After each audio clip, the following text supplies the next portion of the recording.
वो काम जो 7 साल तक बंद रहा लेकिन ममनून हुसैन के दौर में दोबारा शुरू हुआ। नाज़रीन, आप देख रहे हैं धरती न्यूज और मैं हूं हिरा गिल। 23 मार्च को हर साल पाकिस्तान में यौम पाकिस्तान की तकरीब भरपूर जोश और जज्बे के साथ मनाई जाती है, लेकिन दहशतगर्दी के बायस इस तकरीब को 2008 में बंद कर दिया गया था, जो 7 साल तक बंद रही और 2015 में दोबारा शुरू हुई। पाकिस्तान में यौम पाकिस्तान की परेड की 7 साल बाद बहाली ममनून हुसैन के दौरे सदारत में हुई थी।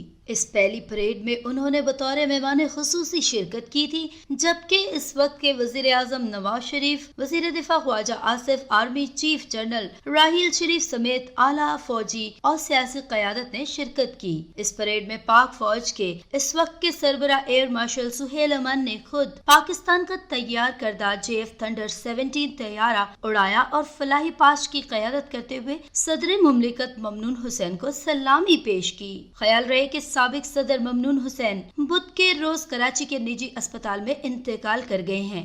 वो गुज़िश्ता 2 हफ्तों से अस्पताल में दाखिल थे। इनके बेटे के मुताबिक इन्हें कैंसर का अर्जा लाहिक था। उन्होंने 2013 से 2018 तक पाकिस्तान के 12वें सदर के तौर पर खिदमत सरअंजाम दी हैं। धरती न्यूज, धरती की हर खबर से रखे बाखबर।